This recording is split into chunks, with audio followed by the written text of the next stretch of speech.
Hello hello hello hello అందరికీ నమస్కారం. ఎలా ఉన్నారు? బ్రహ్మాండంగా ఉన్నారు, నాకు తెలుసు కదా. మరి ఈరోజు రావు గారి రాజమండ్రిలోకి వచ్చిన సెలబ్రిటీ ఎవరయ్యా అంటే మరి కోతంత చెప్పేస్తాను. ఈ వీడియోకి ఒక లైక్ ఇచ్చేసి మరి మీరు ఎంతో కాలం నుంచి సబ్స్క్రైబింగ్ చేసుకోకుండా మన ఛానల్ని మీరు వీడియో చూసేస్తున్నారు. యూట్యూబ్ బాబాయ్ మనకు ఉత్తరాల మీద ఉత్తరాలు రాసేస్తున్నాడు. అంచేత మీరు యూట్యూబ్ని అదే మన ఛానల్ని కోతంత సబ్స్క్రైబింగ్ చేసుకుని నన్ను ఎంకరేజ్మెంట్ చేసే పనిలో ఉండండి. మీరు అలా సబ్స్క్రైబింగ్ చేసుకున్నారో లేదో టపీ నేను చేసిన వీడియోలన్నీ మీ ఫోన్లోకి వచ్చేస్తాయి. ఇప్పుడు రాజమండ్రిలోకి వచ్చిన సెలబ్రిటీ ఎవరనే కదా మీ అనుమానం, డౌటింగ్. సిగ్గులేనమ్మా, సీరంతా ముఖానికి కప్పేసుకుందట. అలా ఉంది వైసీపీ నేతల పరిస్థితి. వాళ్ళ బాస్ ఏమో పదే ట్రోలింగ్ దెబ్బకు బుక్ అవుతా ఉంటే ఆ ఇంటిమెంట్ రాయడానికి సన్నాయి నొక్కులు నొక్కడానికి ఇదిగో పేరుని నాని లాంటి చిడతల అప్పారావులు బయలుదేరతారు. పాపం రోజుకి బలహీన పడుతున్న వైసీపీని జాకీలెట్టి లేపడానికి అటు అంబటి ఇటు పేరుని తప్ప ఒక్క రెడ్డి నాయకుడు కూడా పార్టీలో కనిపించడం లేదు. మరి జగన్ రెడ్డిని ఓదార్చడానికి ఎంతకీ తొర్రిపళ్ళనని ఏం చెబుదామని వచ్చాడో ఆయన బాధ ఏందో చూద్దాం రండి. ఇదిగో తొర్రి రాజా, మ్యాటర్లోకి రావాయ్.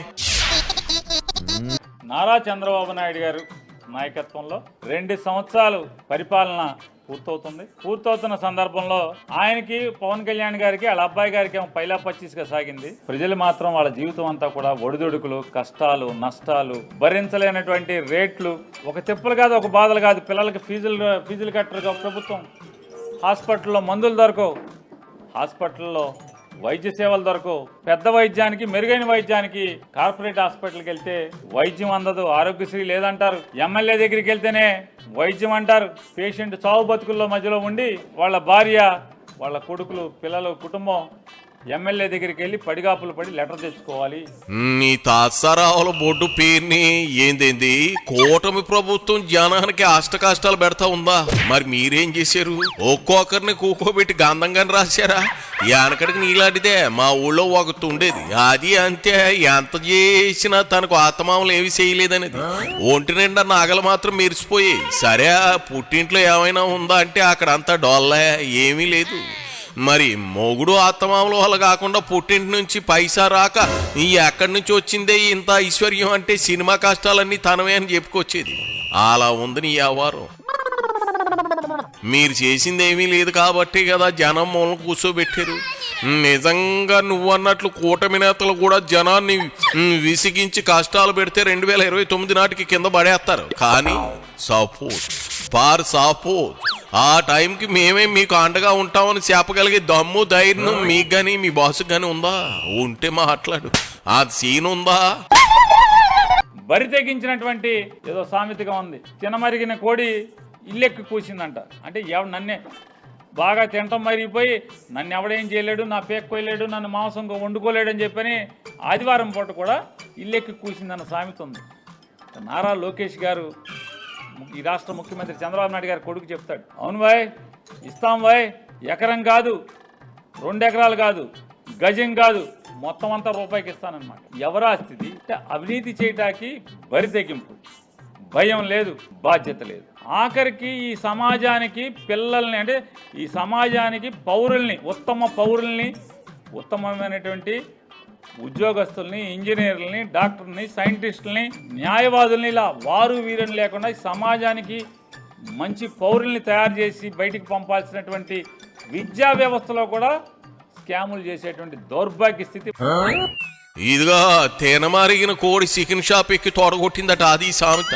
నువ్వు చెప్పేవన్నీ మోతక సామెతలే కదా పేరుని. మీ జగన్ రెడ్డి ఇలాంటి సామెతలు చెప్పి కాస్త రూటు మార్చుంటే కనీసం పేతిపచ్చు ఆదాయం దక్కేది. మీ వాడేమో అసెంబ్లీని వదిలేసి ప్రెస్ మీట్లు అంటూ గంటల క్లాసు పీకుతూ ఉన్నాడు.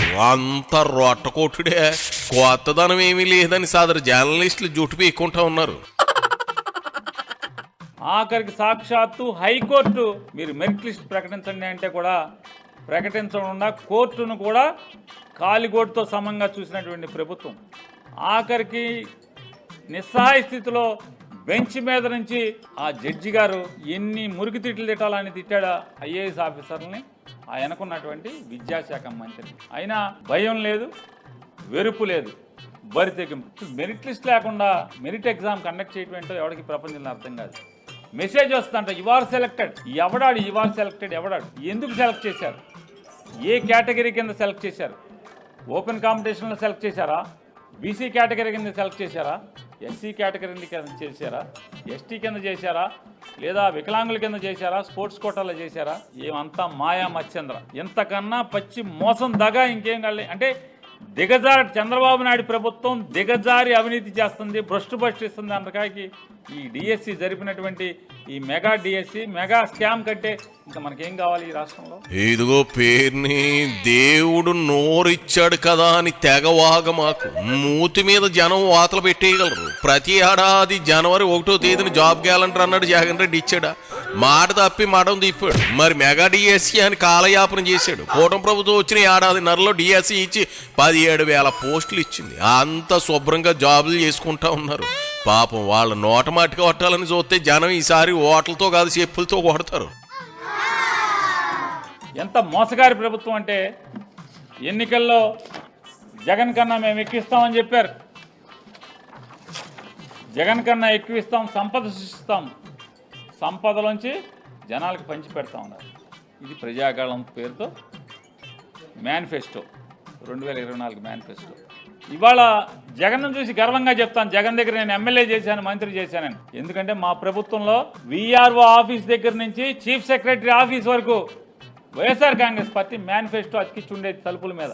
ఇవాళ మీ మేనిఫెస్టో ఎక్కడా అని అడుగుతున్నా. మీ మేనిఫెస్టో ఎక్కడన్నా కనపడేటువంటి ఏ ఆఫీసులోనా కనపడతా? చీఫ్ సెక్రటరీ ఆఖరి ముఖ్యమంత్రి కార్యాలయం అయినా మీ మేనిఫెస్టో అతికిచ్చుందా? ఎందుకంటే దాని పట్ల మీకు బాధ్యత లేదు కాబట్టి మేనిఫెస్టో అక్కర్లా. మేనిఫెస్టోనేమి లెక్క చేసే పరిస్థితి ఉంది.